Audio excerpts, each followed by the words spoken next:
amigos. Cuba es otra historia en blanco y negro.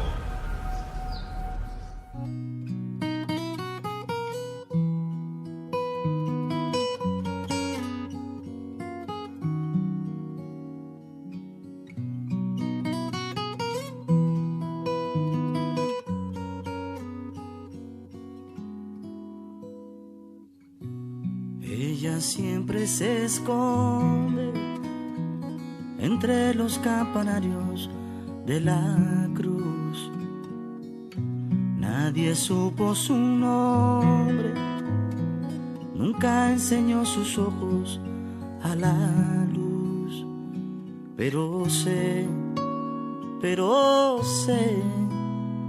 que algo pasa cuando faltan las palabras. Y ella fue 4 lunas más adentro de mi alma. Ella siempre se esconde detrás de los secretos del jardín.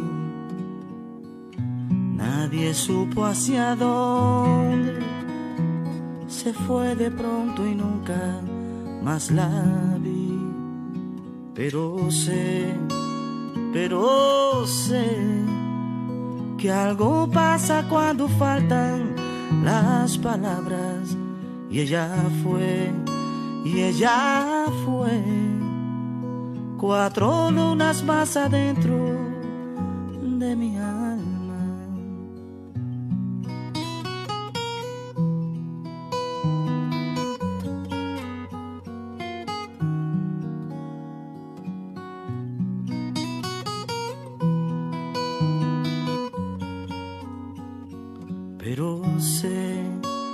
Pero sé que algo pasa cuando faltan las palabras.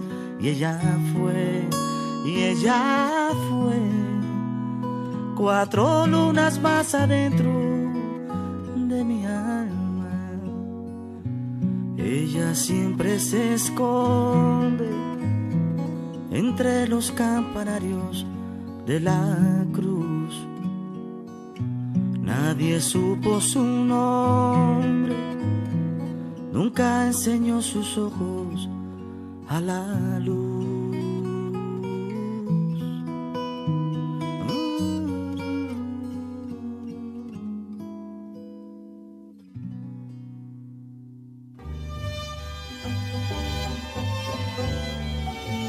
Identidad.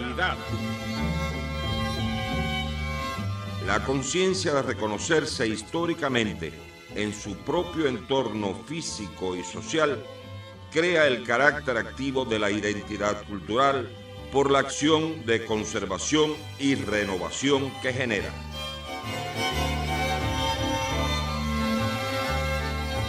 Aunque por supuesto los autores musicales escriben muchas obras durante toda su vida, a veces una de ellas es la que queda en las personas que son en definitiva quienes la inmortalizan. Creo incluso que lo realizado a nivel internacional, incluyendo a Cuba, de darle al público la posibilidad de decidir sobre los premiados en un evento, tiene mucho sentido, si vemos que ellos permitirán trascender y permanecer una obra.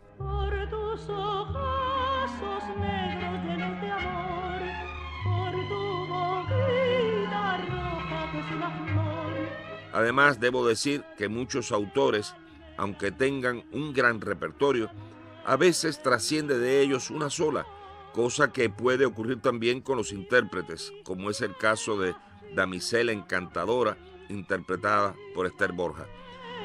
Yo te daría a ti, si tus labios rojos yo pudiera besar, moriría de amor.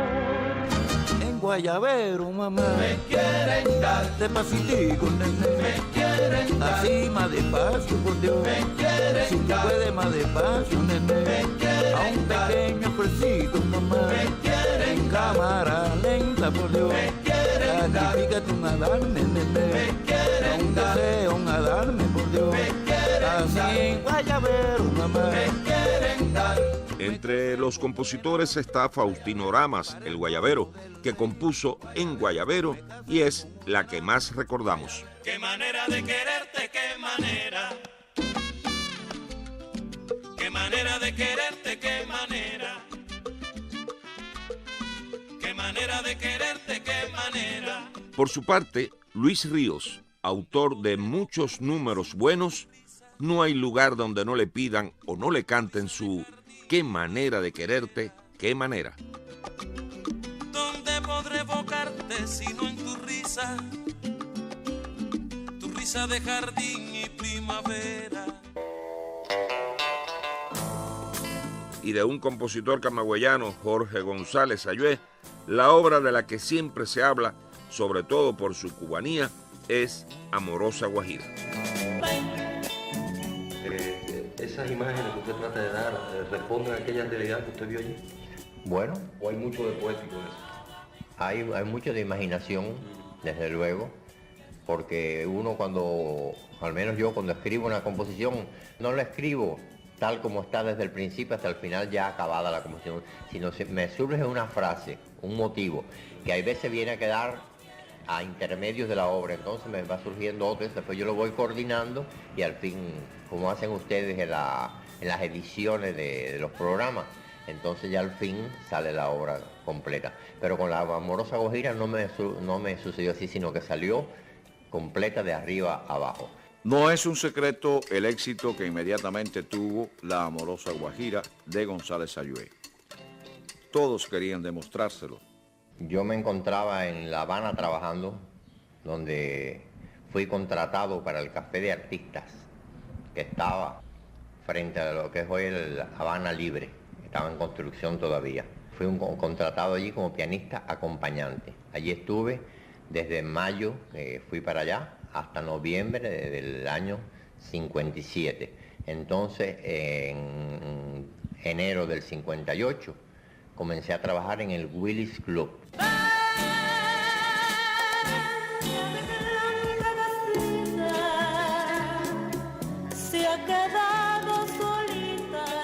Sobre Amorosa Guajira, dijo Gonzalo Roy en carta que le dirigiera el 29 de marzo de 1957. Su canción, Amorosa Guajira, tiene, a mi modesto juicio, todas las esencias de la verdadera canción cubana y toda esa atmósfera sentimental que ha presidido siempre y seguirá presidiendo por muchos años a la genuina canción cubana. En una hermosa campiña donde florece la viña, aroman las flores y arrulla el palmar. Escucharon el fragmento de una entrevista realizada al compositor camagüeyano Jorge González Sayué y la voz del desaparecido locutor Aldo Lavandera. Les habló Carlos Garcés. Penas de amores se puso a cantar.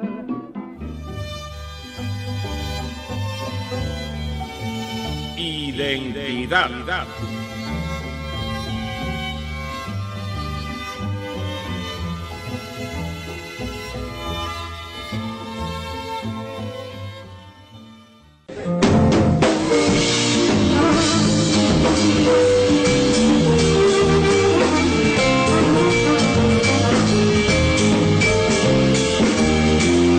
Qué manera de quererte, qué manera. Qué manera de quererte, qué manera. ¿Dónde puedo amarte si no es tu risa? Tu risa de jardín en primavera. ¿Dónde puedo amarte si no es tu risa? Tu risa de jardín en primavera.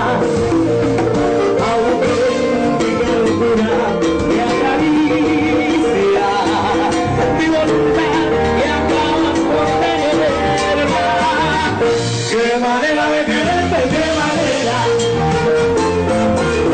Qué manera de quererte, qué manera. ¿Dónde podré soñarte si no en tus ojos de mujer se me entera? ¿Dónde podré soñarte si no en tus ojos de mujer se cementera. Estrellas que se escapan del rostro con una mirada tierna y trascendera. Qué manera de quererte, qué manera. Qué manera de quererte, qué manera. De pobre vecino en tu boca, tu boca de sangre en un lirio. No me mueves sino en tu boca de sangre en un lirio. Si por mí es un martirio, cuando tu beso tiro en la Qué manera de quererte, qué manera. Qué manera de quererte, qué manera. No se podrá vivir sin tu sexo. Tu sexo febril delirio. Dime tú, dime tú. no me puedo vivir si no es tu sexo, tu sexo fue mi delirio. Ahora me encuentro libre del deseo que libera mi cuerpo del hechizo. Qué manera de quererte, qué manera. Qué manera de quererte,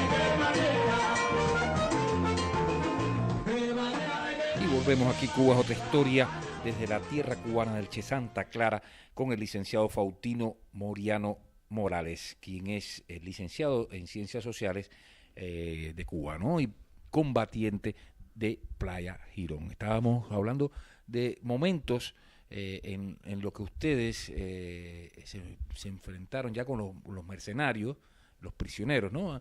Háblame un poco de ese momento, cómo fue para usted y qué se vivió ahí en Playa Girón. Bueno, en primer lugar, la inmensa mayoría de esos mercenarios estaban ya desmoralizados totalmente, huyendo, tratando de pasar desapercibidos, cambiándose los uniformes por ropa campesina para escapar, para huir. Y de esa forma, le decía, nuestro batallón capturó más de un centenar de mercenarios en ese jamo, pudiéramos llamar, que se tiró desde Caleta Buena hasta Bermeja. Eso dio pie a muchas pequeñas anécdotas relacionadas con estos hechos.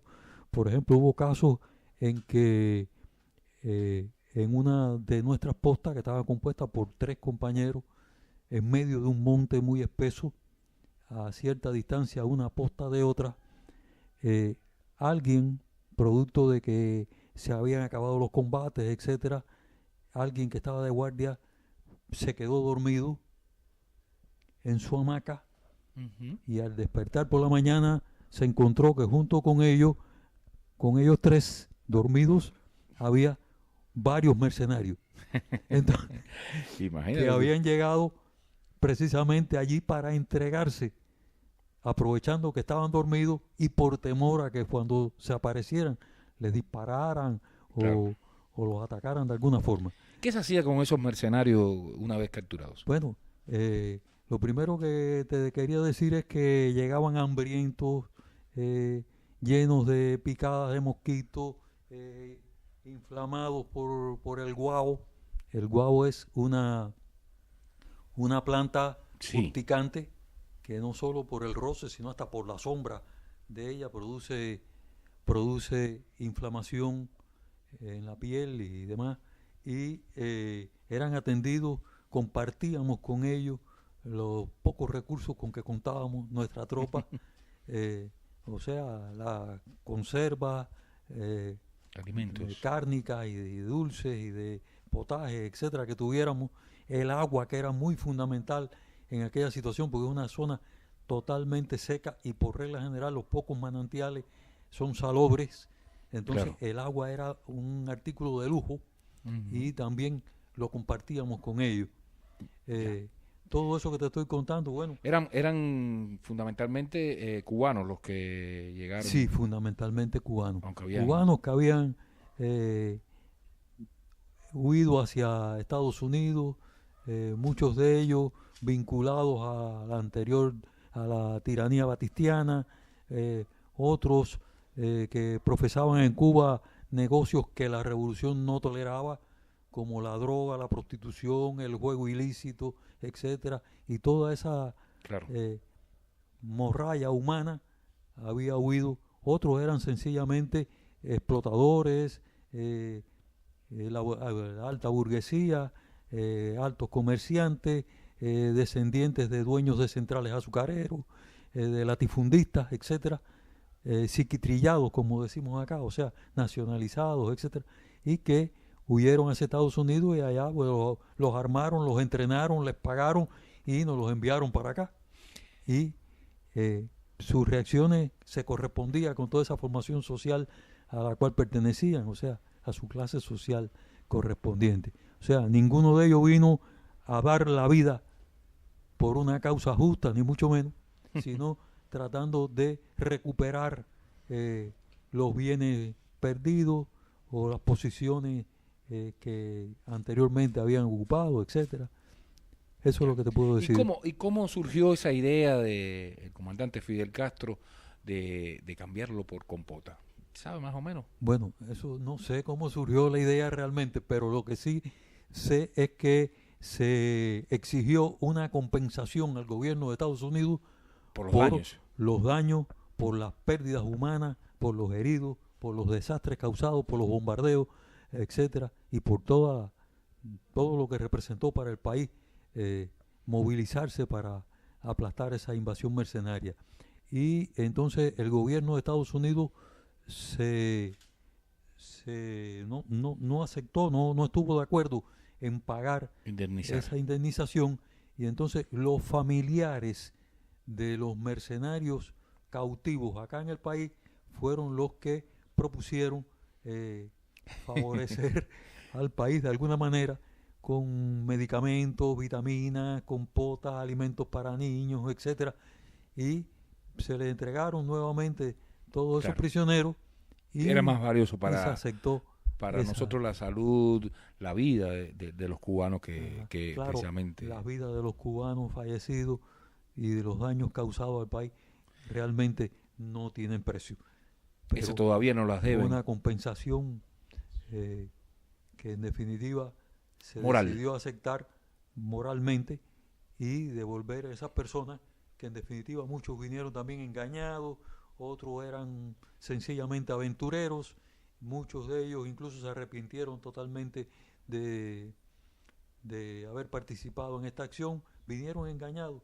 Ellos le dijeron que iban a desembarcar allí, que iban a llegar hasta la carretera central sin resistencia prácticamente, que las milicias se le iban a sumar a ellos y que podrían en la carretera central doblar a la izquierda y seguir sencillamente como si nada hacia La Habana. Incluso traían sus uniformes de gala para el desfile triunfal. se le quedó el sin uniforme. Cuénteme algo, Mauriano. Ya estamos a 60 años de la Revolución Cubana. Si usted tuviese que volver a Playa Girón a combatir, ¿usted lo haría? ¿Y qué es para usted, Mauriano, la Revolución Cubana hoy? Y Fidel, lógicamente. Ajá. Mira, mi disposición siempre ha sido esa. O sea, es la misma desde la lucha contra Batista hasta nuestros días. Claro, ya somos más viejos, la vista ya no es la misma, posiblemente no tenga la misma puntería que tenía en aquellos días de abril del 61, pero puedes estar seguro que estaríamos en el lugar que nos correspondiera de acuerdo a nuestra capacidad, nuestras posibilidades y nuestro estado físico, etcétera, y lo cumpliríamos cabalmente sabiendo que estamos defendiendo la revolución socialista de Cuba, la primera de América Latina, y que estamos seguros que no va a ser la última, jamás será la última, habrá nuevas siempre, y nuestra opinión sobre la revolución cubana en este momento es esa, que es el sistema más justo que satisface de mejor manera las necesidades de la población.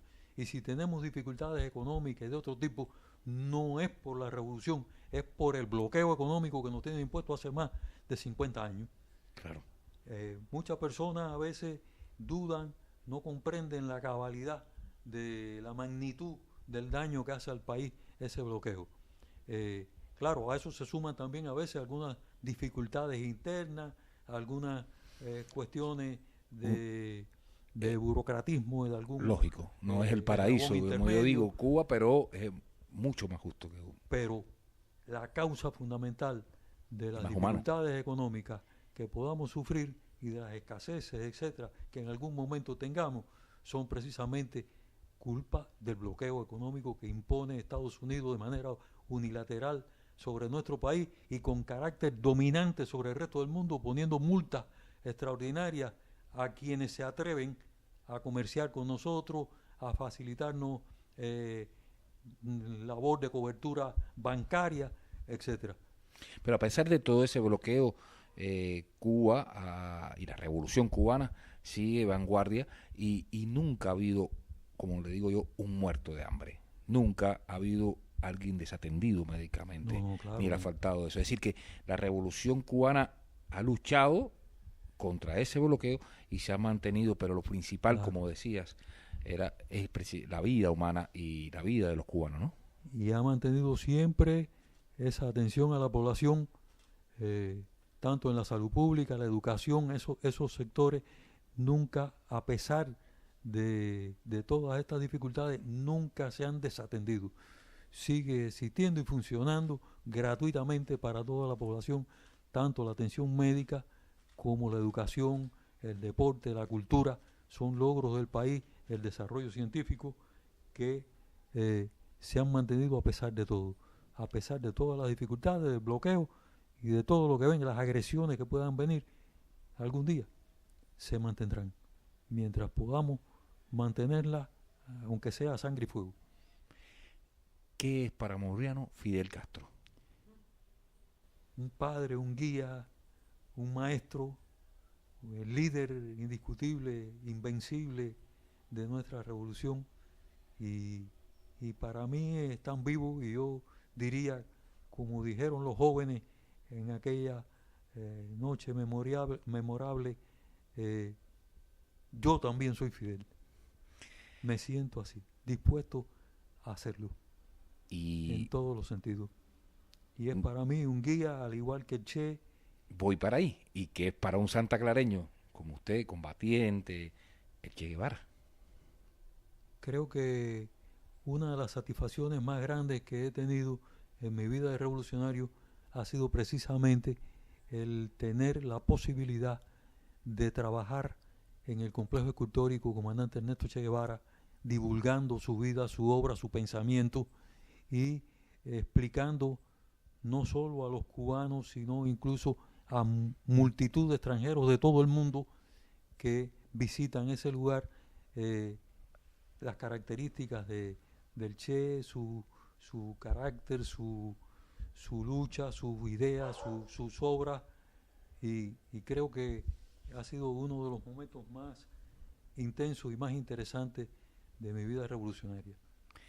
Bueno, gracias, un montón de gracias por recibirnos aquí en la casa, por brindarnos esta extensa entrevista. Lo hemos interrumpido en sus labores, sé que tiene escaso tiempo y bueno, nada, es importante para la historia y para nosotros poder compartir. Esto quedará grabado, lógicamente, y todo será muy didáctico, porque es importante también la participación de los hombres que estuvieron ahí, como dijo Silvio, en Playa Girón, ¿no? Gracias. Gracias a ti también. Algo que quieras transmitir. Gracias también a tu esposa, que nos ha brindado un excelente café cubano. Y por supuesto al amigo Aristides, pero bueno, Aristides es ya de la casa de Cuba. Sí, Aristides, ¿no? Es parte del equipo. Del equipo. Exactamente. Gracias. Un gran amigo de ambos, ¿cómo no?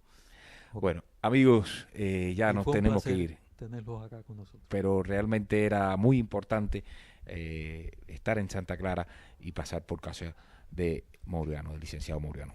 Bueno, seguimos en la próxima semana, por supuesto, hablando aquí de los 60 años de la Revolución Cubana. ¿En dónde si no? En esto. Cuba es otra historia. Ahora en blanco y negro.